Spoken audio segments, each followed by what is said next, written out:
Welcome to the channel. My name is Sean. If you're unfamiliar with my channel, I do a lot of stuff with McLarens, with maintenance and performance upgrades and that kind of thing, and the DIY and how-to and all these kind of things. So you're in the right spot if that's what you're looking for, and if not, then you'll just be kind of entertained.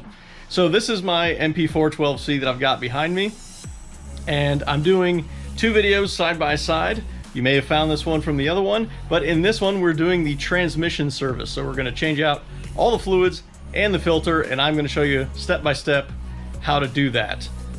So if you like that kind of thing, make sure you're subscribed and hit the notification bell so you get notified every time we have a new maintenance update, upgrade, or even racing videos. So without further ado, here is what we've got. This is the filter that is required for the transmission. It is proprietary to this. I have not found another replacement, anything like that. Obviously, they get it from somewhere. I do not know where. Now, Indigo Auto Group did not sponsor this video, but they did give me a deal on my filters for both the clutch and the transmission. So check them out. You may also know them as McLaren Houston or Lamborghini Houston and Rolls-Royce, that kind of thing. But check them out if you need any of these filters, and you will. Check them out. Gave me a good price on those. Now, the gear oil, this is not the gear oil that you would normally get from the dealer. I got Liquimoly SAE 75W90 GL5. It has to be GL5. It has to be 75W90. It has to be fully synthetic. And then from there, some say that it has to be spot on and identical, but I haven't found anything proving otherwise. So I did a lot of research among Porsche guys who the actual McLaren stuff has been referred to as unicorn urine because it's nearly impossible to get in the United States. So there's some Shell alternatives that one of them actually is the same thing, and then there's a few other ones. But this one, if you look at all of the specs on it, and I don't mean just the weight, but literally all of the specs, the Liquimoly is very, very close to the specifications of the other McLaren stuff and the Shell stuff, and I think it's a Mobil 1 is also the next closest thing. So we're going to try the Liquimoly. I think we'll be just fine. In some cases, this has been reported to actually do better for Porsche guys with transmission heat, which apparently is a problem in a lot of 911s and that kind of thing. But we're going to give this a go. This stuff is not that expensive, especially considering the McLaren stuff is like $60 a liter. This is not. So I've actually got 8 liters of this stuff, and I think I did that by accident. I think I'm only actually going to need maybe 4 or 5. We're going to find out. You probably don't need 8 liters, probably nowhere near it. But again, we'll find out. I've never done one of these, so I'm kind of learning as I'm teaching. So you'll need the filter, you'll need the fluid.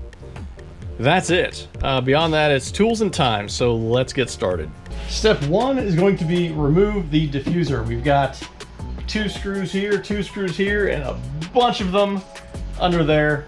So we're going to take all of those out, get this down, disconnect power, the whole harness here, from the reverse light and rain light, and then take this whole thing out, and maybe we can get access to the side to actually do the fill. We may have to take the wheel off. You're kind of supposed to. We're going to see if we can get around that and use a pump instead of a funnel and get to that without having to take the wheel off.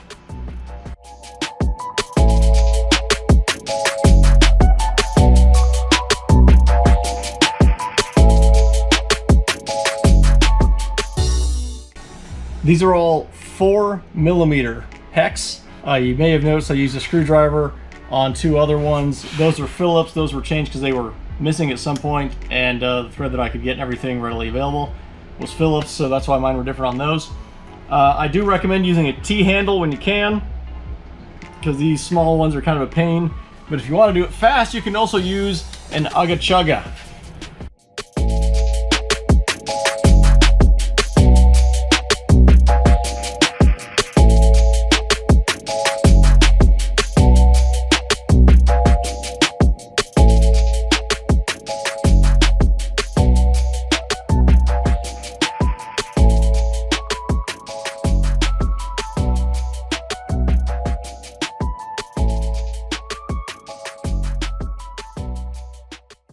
Now, I have always taken these off, but I did it before I actually tried pulling on anything. So as it turns out, you don't have to take these off. What you do have to take off are the 10mm bolts that are tucked up on the sides by the fender liners.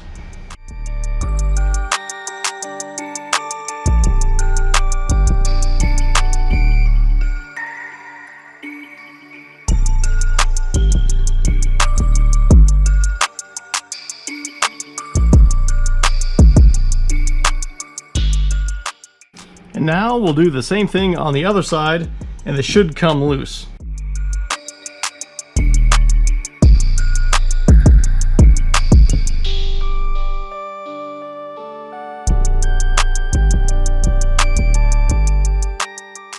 Now the key to success here without taking the wheel off is the ratcheting 10mm wrench. I forgot there's actually 4 across the bottom. There's 2 more up here, again, with the ratcheting 10mm.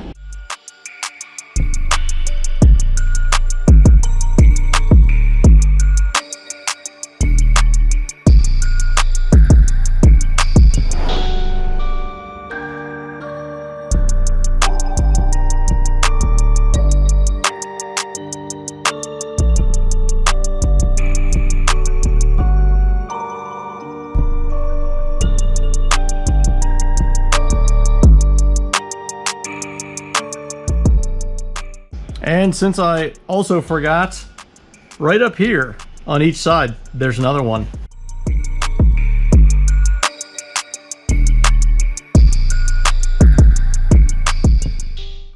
Now once you take all these screws out, this is going to come down. So it might help to have a second person, or definitely taking out the ones from the wheels first and maybe leaving these as the last ones so you can get a hand on it, because it will come loose as soon as you take those out. But you have the wiring harness for everything down here that is tied in, and there's a clip that supports it. If you can pry that clip off of the bracket, that will give you a little bit more slack on here so you can play with it. And then there's a plug up here as well. That way you can kind of get this out of the way, or from this point you can get your hands on it to disconnect the plug for here and take the whole thing out. I've actually removed the plastic piece that's here so you can see this better, but to get this unplugged right down there where my finger is, if you just take a screwdriver, push down this way, and then pull out. I've already loosened it, but that will come right out so you can get the rest of this out. You might notice this extra wire here. You won't have that. I've added a reverse camera, and that's where this goes into. The other one that goes actually to the camera itself, and this is for the reverse light. So you won't have this, you don't have to worry about that one. This is the only one you got to worry about. This one up here, I slid off. That one does not connect to anything on the other side. I think that's for the factory reverse camera that didn't come until Iris 2. This is a 2012, so it has Iris 1. But from this point, we can now remove this whole thing.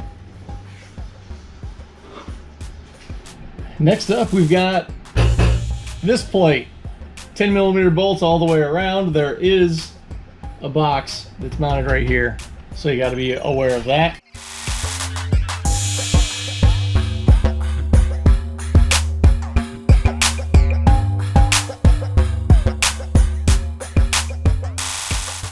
Now, I couldn't exactly figure out how this plug came off, as I've never had it off before, but as you can tell, it is broken, which means somebody else could not figure out how to get it off at some point either, and it broke. But this is a weather pack, and it does stay in there quite tightly.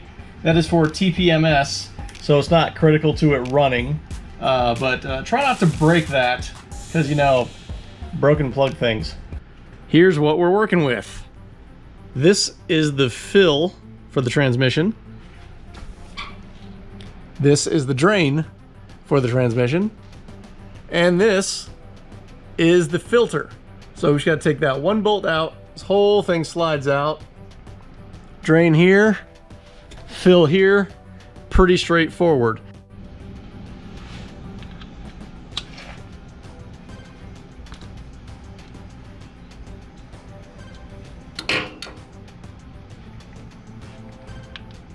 This is an 8mm that we're using to take this out.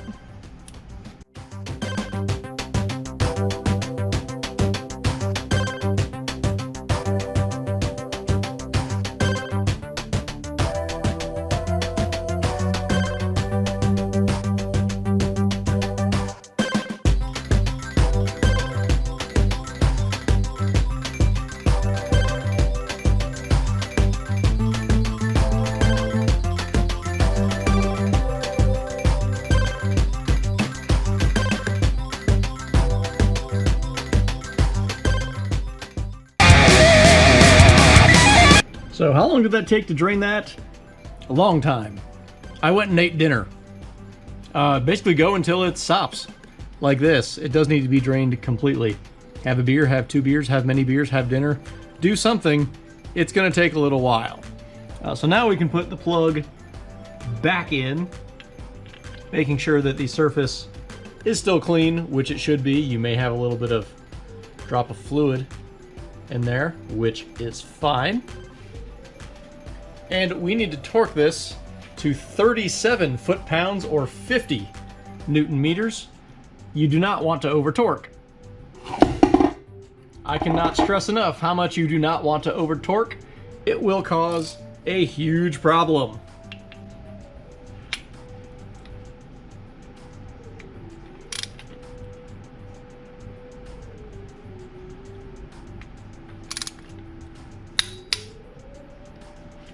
There's only one bolt right here, is a 10mm.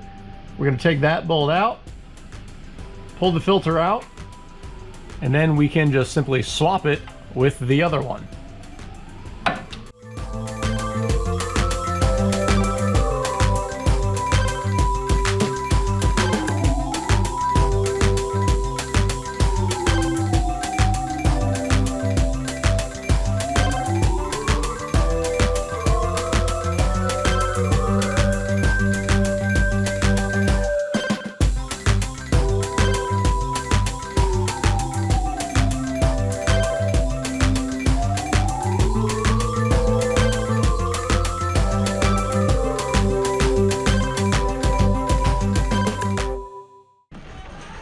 If you didn't catch what I did there, I used this screwdriver to go on the edge where it was unmounted.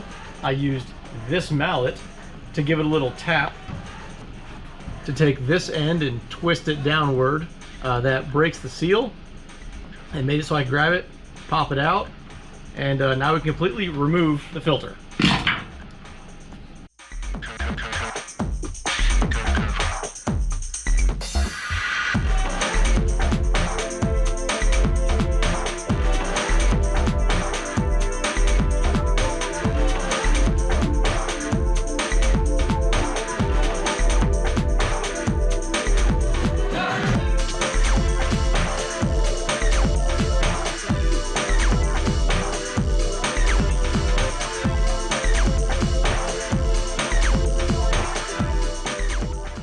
This is the filter I just took out. This is the new filter.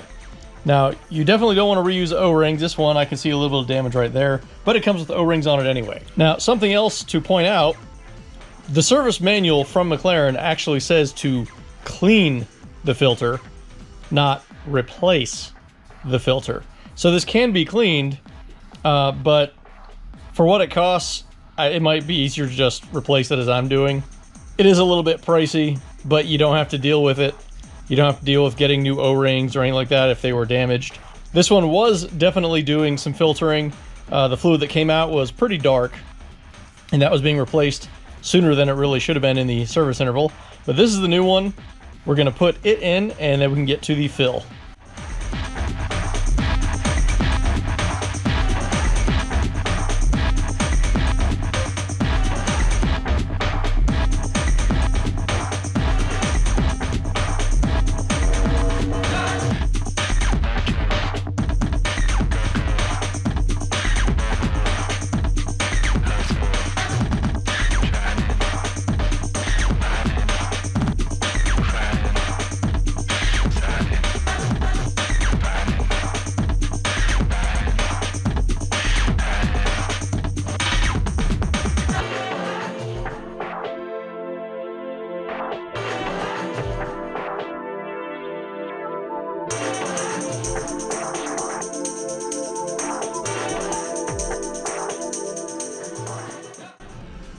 As you saw, it took some finessing to get it past the first O-ring.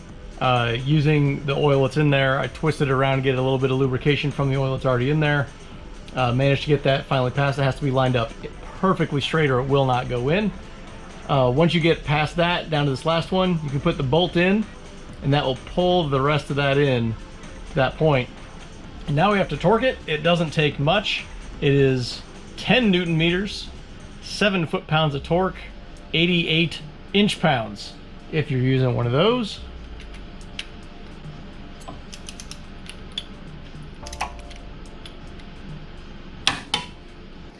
Here we've got the fill, and again, this is an 8mm hex.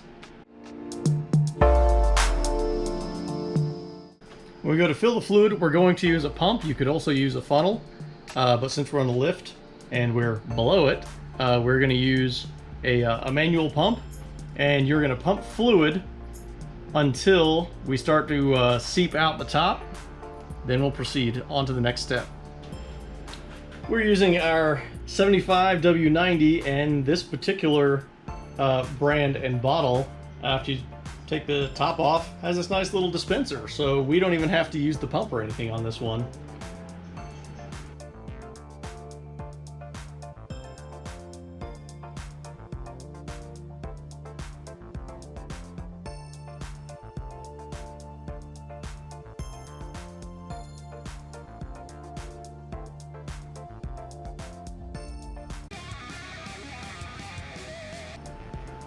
Okay, about 4.5 liters later, we are coming out.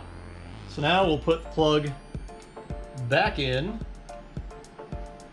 We do not need to torque it, we're just going to snug it because we've got to let this thing run and circulate some fluid, then top it off again. We're going to let this run for 2 minutes at an idle, which I'm going to do off camera because it's boring. We're going to take this back loose, and we're going to top it off. Might take a little, might take a lot, we don't know.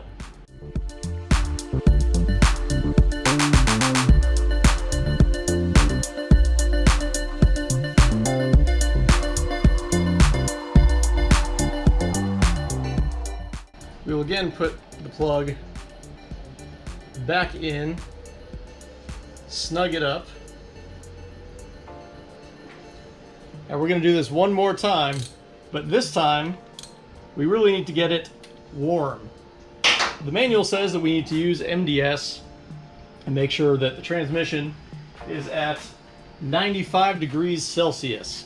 And the problem is we don't have MDS, nor can we tell if it's 95 degrees Celsius. So what I am going to do as a best guess scenario is I'm going to let this idle until oil and water are at operating temperature. That's going to be the neighborhood of the temperature that the transmission should be at. I'm assuming that it's going to build off of that heat, cycle all the fluid through, and then we should be in the neighborhood. We'll check the level one last time before we torque it.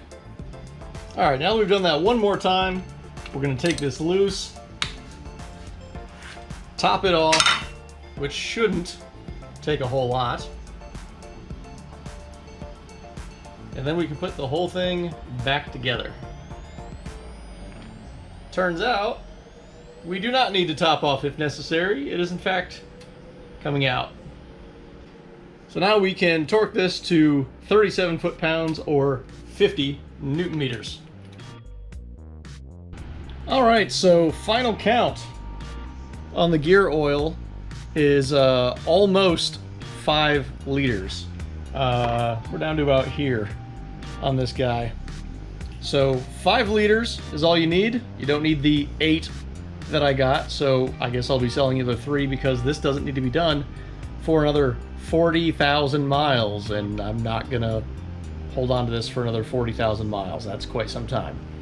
So now we're at the point, everything's good to go.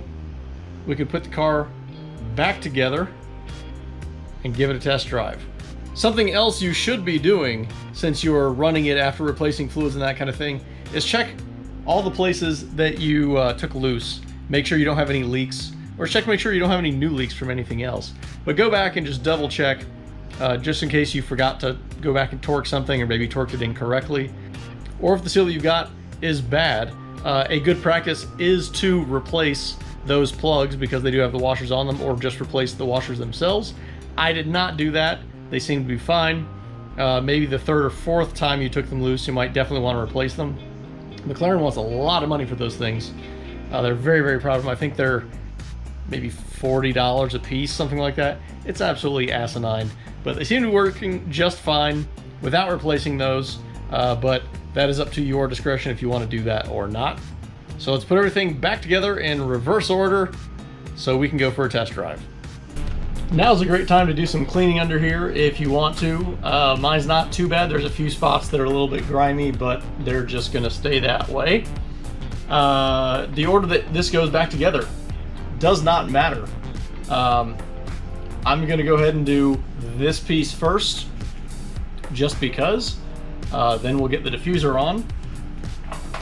When you're getting this panel on, absolutely make sure you remember to plug in TPMS, so that'll work. You probably noticed there was an error when you were running it earlier, and that was because this was disconnected. So make sure to reconnect it so you don't have that error again.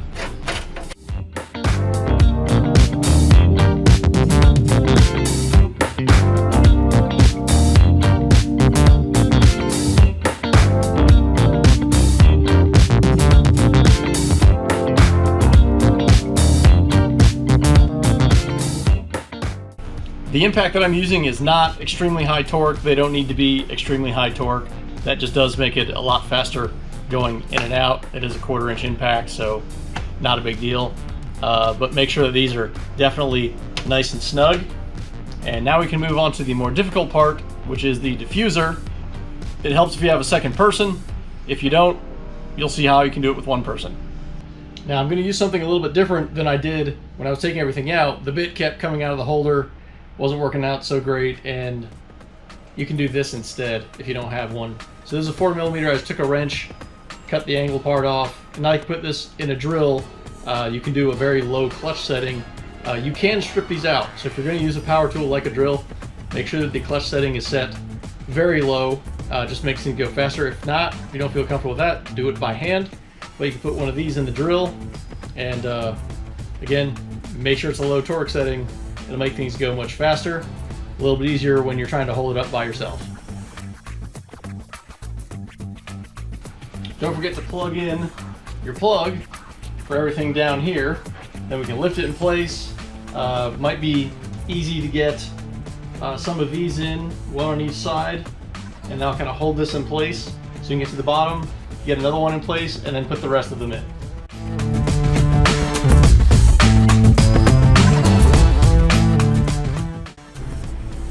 So putting the diffuser back on by yourself, what I found is the easiest way to do this is set it in here. The lip that this actually bolts into, set this up here. You do not want it to fall, obviously, but set it up on top of there. Go under, lift it up, get a few in, then come back here and just work your way this way with them, and they should get lined up pretty well anyway. If you didn't take out your fender liners because you still have the wheels on, remember that you're going to be trying to get on the inside here. That goes for right here, going into this spot on both sides, at the front of the wheel and at the back of the wheel. This has got to go on the inside edge of it, except for this, it'll go right up in the middle. But the liner is the outside part, so it goes behind it, goes through the clips. Make sure all your clips are straight so they will go in. But as long as you can observe that and kind of massage it a little bit, it should go right in. So that's what we're going to do.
Don't forget to put in all of the 10 millimeters, the 2 that are up here, the 1 that's back here, the 2 at the front of the wheels, and the same on the other side. Now, if you don't want to reach up in there and fool with it, and maybe you can't get the clips lined up with the screws and that kind of thing, what you can do is just take the wheel off. Lift it up, pop the wheel off. You can get to those really easily. You don't have to take the whole liner out through this whole process if that's what you did. But take the wheel off, put them back in, nice and easy. Put the wheels back on. If you do that, tighten your wheel studs there to 95 foot-pounds. Now, before you go patting yourself on the back for a job well done, you've still got to do a test drive. Go through all the gears, make sure everything shifts fine, nothing acts weird. It shouldn't, but double check it. Maybe make sure you don't have any leaks anywhere, just in case. So I am going to go test drive mine now, call that a wrap, and that is the entire process. If you like this video, make sure you give it a thumbs up. Comment below if you have any questions or any comments on any of this. Nobody sponsors these videos, so if you'd like to help contribute to this, you can hit the Patreon link in the description below. And I hope this was helpful. Thanks for watching.